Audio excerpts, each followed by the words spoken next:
juillet à partir de 14 h sur Transport TV.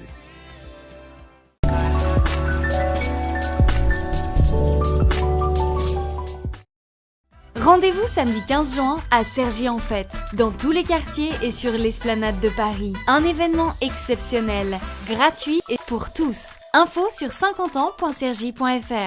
Casse-toi-même si j'ai mal, si je te dis que je ne t'aime plus, c'est parce que j'ai mal. Canicule.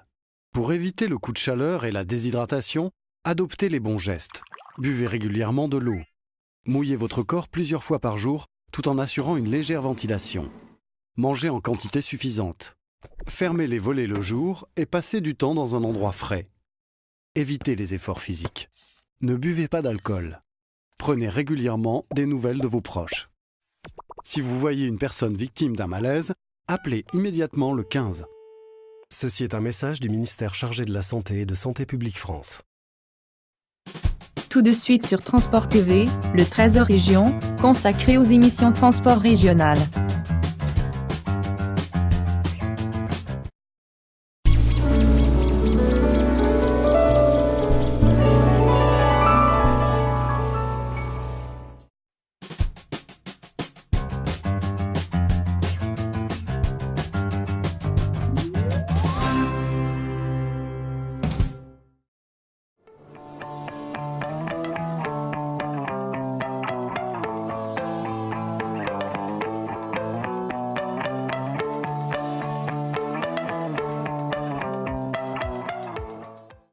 Dans le cadre du projet de création d'une nouvelle ligne de métro E vers l'ouest lyonnais, 2 scénarios ont été retenus par les études.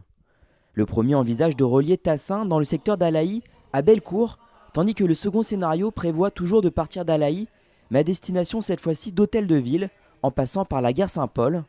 Pour mieux comprendre les enjeux d'une telle réalisation et afin que chacun puisse apporter sa contribution, une grande concertation est organisée jusqu'au 6 mai sur Internet. Sur le site métro-e-citral.fr. Des ateliers ainsi que des réunions publiques sont également organisés dans l'ouest lyonnais, comme ce soir à Francheville, afin d'échanger directement avec les habitants locaux et recueillir leurs avis. Choix du scénario, est-ce que c'est Alaï-Bellecour, est-ce que c'est Alaï-Hôtel de Ville ? Choix des stations, puisqu'il y a des possibilités alternatives.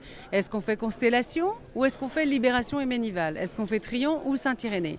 Et bien évidemment, on attend beaucoup de retours sur l'implantation des stations, la manière d'y accéder, avec un focus très fort sur la multimodalité.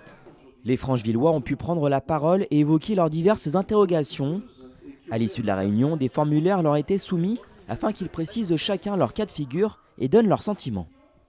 Je fais tout en voiture parce qu'en transport en commun, comme je dois faire 2 arrêts, c'est juste trop long, quoi. Donc c'est clair que si on peut optimiser, déjà désengorger de une, en ayant ce projet-là, ça serait super. Voire moi-même l'utiliser au fait pour pouvoir me rendre au travail. Le mode de métro, c'est moi, non seulement le plus efficace, mais peut-être même le seul efficace réellement quand on prend vraiment les transports en commun tous les jours. Enfin que ça aille à Bellecour ou à Hôtel de Ville, c'est pas le plus important, quoi. C'est que ça se fasse.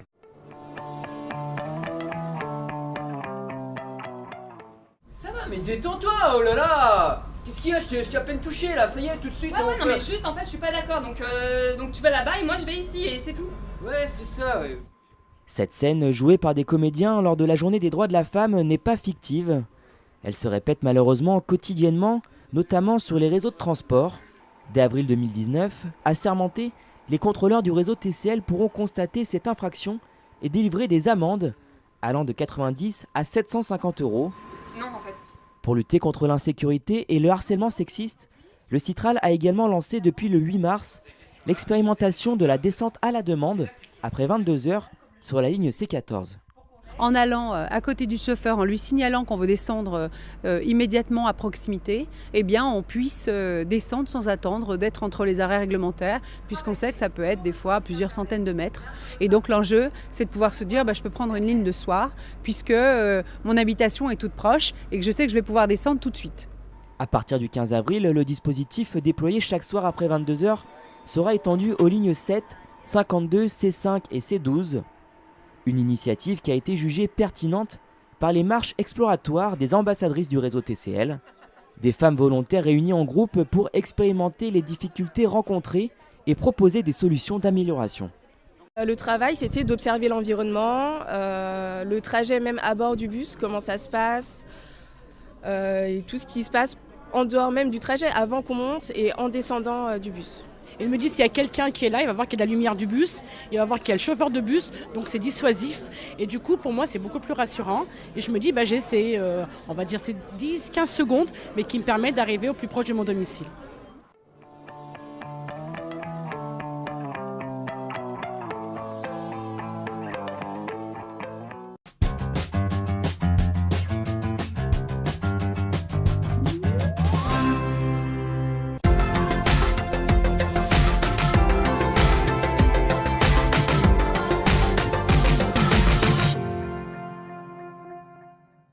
Bonjour à tous, dans ce numéro d'Embarqué, je vous emmène de nouveau dans l'usine d'Iveco située à Annonay.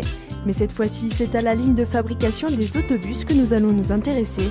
Distinction entre les différents moteurs, hybrides, gaz, diesel, la découverte de différents stades de construction du bus ou encore de la phase du design. Laissez-vous embarquer. Tout comme les autocars, les autobus d'Iveco sont entièrement construits dans l'usine d'Annonay. Constitué de 2 lignes de fabrication, une pour les châssis et une pour la carrosserie, l'atelier comprend également des îlots de préparation, que ce soit pour les systèmes embarqués ou encore les faces latérales. En tout, ce ne sont pas moins de 450 personnes qui y travaillent, chacun à un poste bien défini, afin de répondre au mieux aux exigences des clients. Une des particularités de la fabrication d'un autobus, c'est qu'il est complètement fabriqué à la main, puisque l'ensemble des opérations que vous allez avoir dans cet atelier sont des opérations manuelles, faites par les 450 personnes qui travaillent dans cet atelier. Mais en plus, il faut qu'on soit capable d'intégrer un fort niveau de customisation. Un fort niveau de customisation, pourquoi ? Parce que d'une ville à l'autre, les demandes de nos clients diffèrent et chaque client va vouloir sa spécificité. Et notre organisation industrielle aujourd'hui nous permet d'intégrer l'ensemble de ces spécificités, mais aussi parce que les besoins de nos clients en termes de technologie ou en termes de motorisation sont en train de changer. Et nous avons organisé l'usine pour être capable d'accepter ce changement. Ce changement, c'est notamment le développement des véhicules plus respectueux de l'environnement. Actuellement, l'usine d'Iveco fabrique 3 types de motorisation, les diesels Euro 6, les hybrides qui allient l'électricité et le diesel, et ceux qui fonctionnent uniquement au gaz. Nous nous trouvons ici devant un groupe motopropulseur Euro 6 diesel de toute dernière génération, avec un moteur de 6 litres 7 de cylindrée et une boîte de vitesse, tout à fait classique comme dans l'automobile. Alors maintenant, sur la même chaîne de montage, nous avons un autre type de traction, donc cette fois-ci hybride, avec un petit moteur thermique toujours Euro 6, mais avec une génératrice ici qui permet de produire du courant grâce à ce groupe électrogène. Et voici le moteur au gaz une fois installé. Alors que celui-ci et le moteur diesel Euro 6 permet de diminuer de plus de 90% les émissions de particules, le moteur hybride réduit de 30% les rejets de CO2 dans l'atmosphère. Aujourd'hui, les véhicules hybrides et gaz représentent plus de la moitié de la production de l'atelier d'Annonay. Et pour que cela soit possible, des modifications dans la chaîne ont dû être faites. En termes de processus de fabrication, la différence entre un diesel, un gaz ou un hybride pour une usine comme la nôtre, elle se traduit par ce que vous voyez derrière moi ici. C'est tout simplement que sur un véhicule diesel, on va intégrer le moteur dans le compartiment arrière du véhicule et il n'y aura que le moteur diesel. Pour un véhicule gaz ou un véhicule hybride, on va venir installer au-dessus du véhicule des racks sur lesquels on va trouver les bonbonnes de gaz ou des racks sur lesquels on va trouver les batteries du véhicule dans le cas d'un véhicule hybride. Et tout ça, c'est un apport de valeur ajoutée supplémentaire qui est demandé à l'usine et qu'on doit intégrer dans notre processus de fabrication. Ainsi, non seulement le processus de fabrication change, mais également le type de motorisation a une incidence sur l'apparence finale du véhicule. Pour cela, l'équipe design d'Iveco a dû repenser certains éléments de la carrosserie pour pouvoir s'adapter aux spécificités de chacun. Alors aujourd'hui, tous les véhicules, on va dire, ils ont tous une base commune. Après, c'est les moteurs qui changent. Donc soit on va venir rajouter des carénages spécifiques, donc c'est principalement de la carrosserie. On les reconnaît de loin parce qu'ils vont avoir une signature particulière. L'hybride va avoir son capot sur le toit par exemple.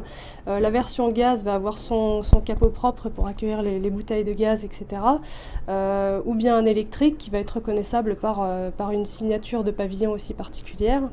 Donc on les reconnaît principalement par la carrosserie à l'extérieur et l'esthétique qu'on va donner aux pièces de carrosserie spécifiques qu'on aura designées à cet usage. Là, tu pourrais mettre des feux, Le designer, quand il reçoit son cahier des charges, il va commencer à sketcher des choses. Donc c'est la première ébauche, c'est le premier dessin, le premier crayonné. Et ensuite, il va aller vers un dessin beaucoup plus travaillé qu'on appelle le sketch. Et entre autres, le sketch digital, tout simplement parce qu'on le crée directement sur ordinateur. Une fois l'extérieur du bus défini, l'intérieur peut alors aussi être customisé selon les envies du client, que ce soit l'apparence du poste de conduite, la texture des sièges et même la couleur des LED de l'éclairage. Toutes ces innovations sont le résultat du pôle de compétitivité appelé LUTB Transport and Mobility System, dont Iveco fait partie. Le pôle de compétitivité s'architecture autour de 5 programmes de recherche différents. Donc évidemment les motorisations qui nous ont beaucoup occupé ces 10 dernières années, mais aussi l'architecture des véhicules. On travaille aussi sur l'allègement, la réduction du bruit. La sécurité et la sûreté sont évidemment le 3e programme au cœur de nos préoccupations.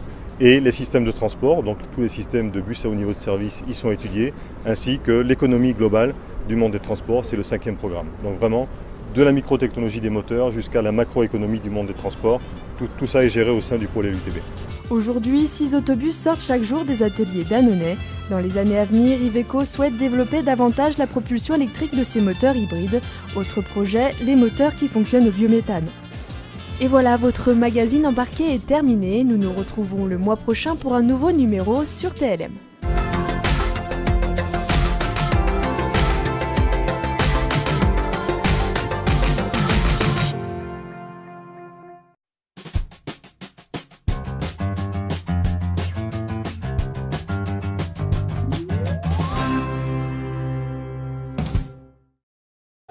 Vos rendez-vous quotidiens sur Transport TV.